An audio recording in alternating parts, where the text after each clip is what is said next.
Tao po.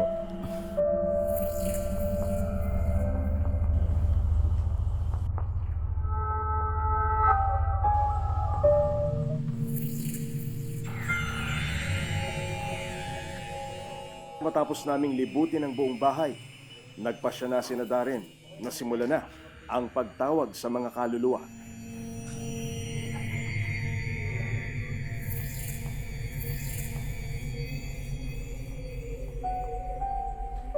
Hanggang sa tumahimik na ang lahat at nagdasal na ang kanilang grupo.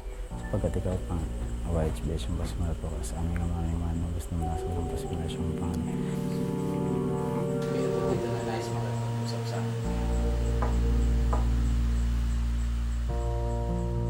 Matagal naghintay ang grupo, pero hindi gumagalaw ang baso.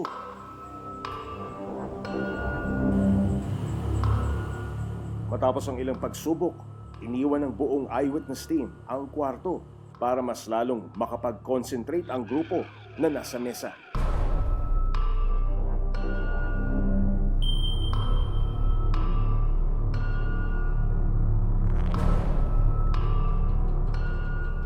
Makalipas ang halos isang oras ng pagsubok, mag-imbita ng kaluluwa. Hindi gumalaw ang baso.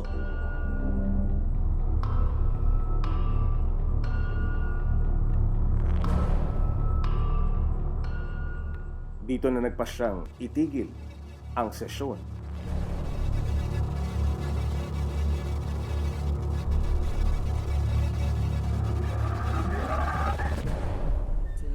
Meron silang dahilan kung bakit hindi nila pinagalaw yung baso.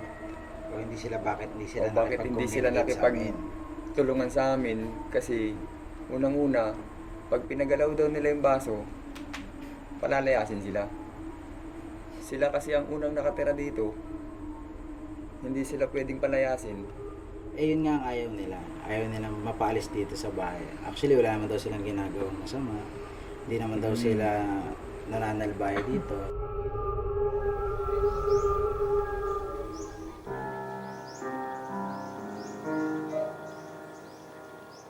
Makalipas ang 2 araw, nagsama kami ng isa pang grupo para kumausap sa mga espiritong umano'y umaaligid pa sa Doña Valeriana House.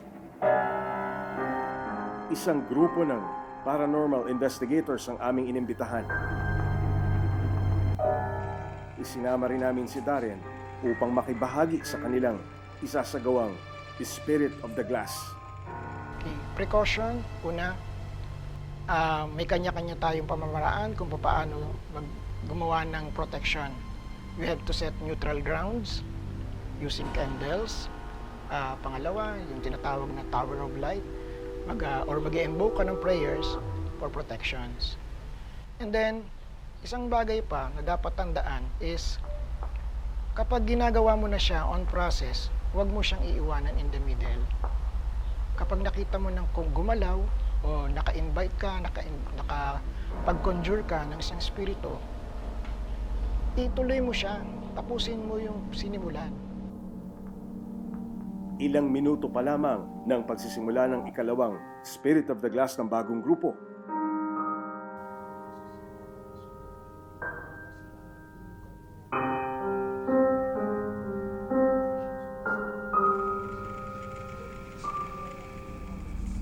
ang maalinsangang klima biglang lumamig at umihip ang bahagyang malakas na hangin.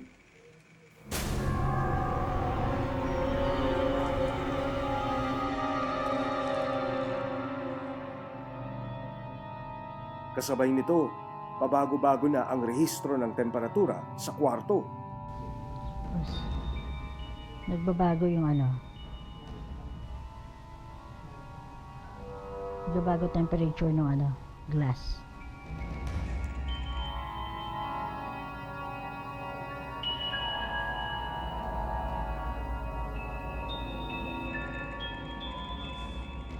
Sabay gumalaw na ang baso.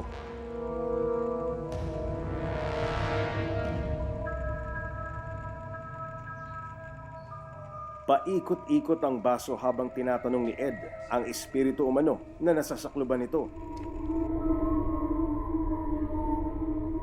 pero hindi rin malinaw ang kanyang mga sagot sa kanilang pagtatanong.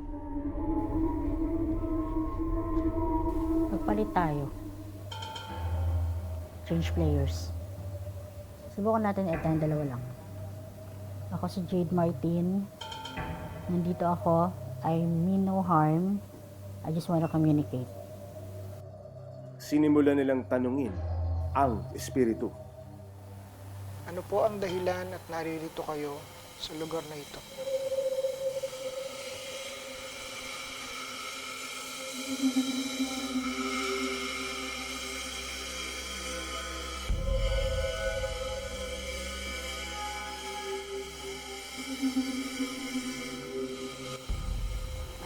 Alay.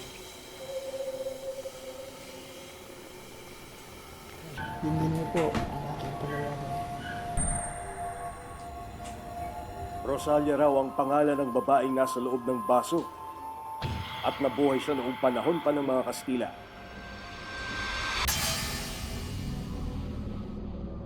Narito ba sa lugar na ito ang labi ng iyong katawan?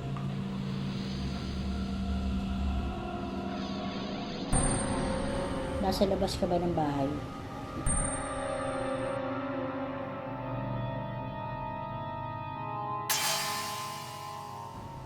Nais mo ba na ikaw ay palayain mula sa sumpang kinilalagyan mo? Nais mo ba nakalasin ka sa sumpa na iyong kinagagakusan?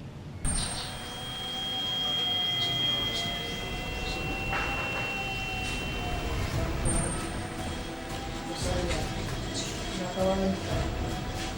Sa sumpang kinilalagyan mo, ikaw ay akong kinakalas.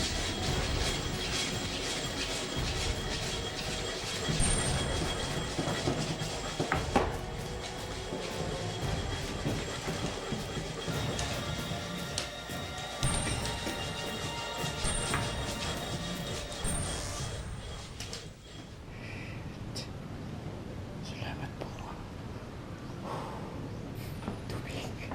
Tubig daw. Pakiramdam daw ni Ed, halos manginig ang katawan niya nung bumilis ang pag-ikot ng baso. Lakas na lang, hindi ko na kinain. Kung nakita niyo po yung galaw ng baso, which is uncontrollable na po, meaning gusto niyo na pong kumawala. Parang imagine po natin yung isang whirlpool na nagsasak sa kanya out, palabas. Nung dumilat po ako, nakita ko po siya na yung glass doon sa number 7. Which is, sa amin po, sa akin particularly is very particular. Which I believe it's a God's number. Although, another meaning ng 7 is travel. So baka Isa she po was po yun. trying to tell us that she has already crossed over. Ayon kina Ed, sinisimbolo ng number 7 kung saan huminto ang baso na maaaring nakatawid na sa kabilang mundo ang kaluluwang si Rosalia.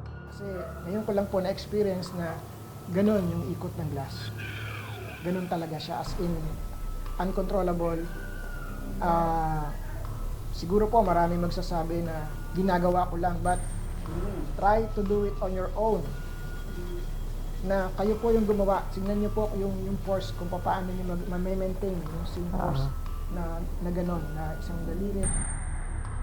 Nung bumibilis yung ikot ng glass, intentionally binitawan ko. Kasi hindi ko na kayang habulin. Secondly, gusto kong makita ng mga nanonood na hindi dinadaya yung galaw ng glass. May paliwanag ko ba sa siyensya na halimbawa, itong bagay na ito gumagalaw dahil mayroong explanation? Ganun ba? Maraming possible explanations do sa paggalaw ng glass or ng board sa Ouija board. Yung iba sinasabi, sinasadya ng iba, nandadaya, no?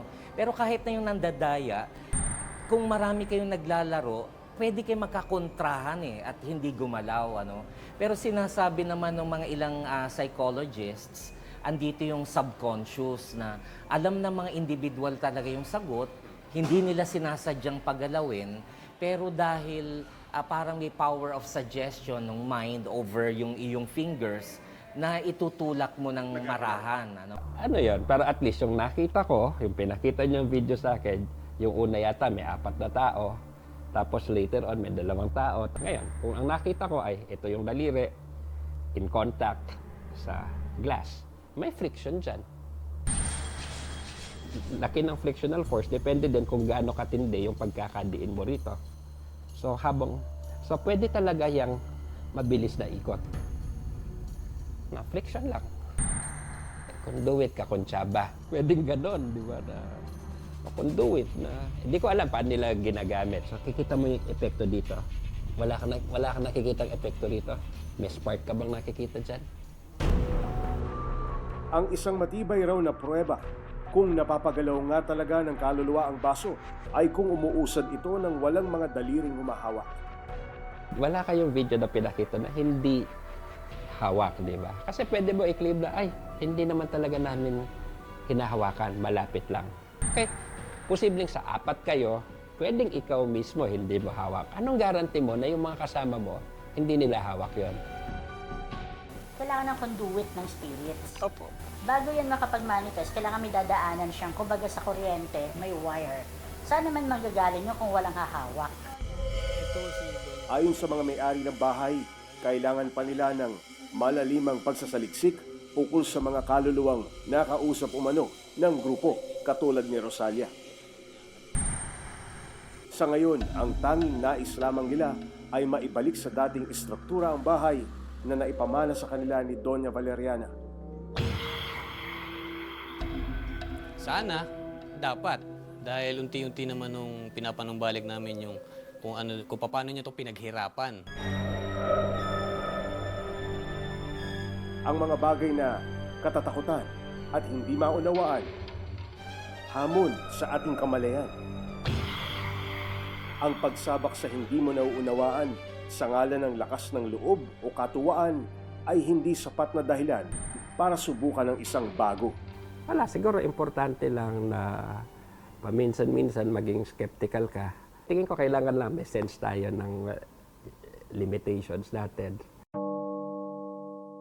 May mga taong nakakaintindi ng mga paranormal phenomenon gaya ng mga di mapakaling espiritu o mga kaluluwang humihingi ng tulong. Isang bagay na mas mainam na lamang na ipaubaya sa mga eksperto sa ganitong darangan. Magandang gabi po sa inyong lahat. Ako po si Jay Taruk at ito ang Eyewitness.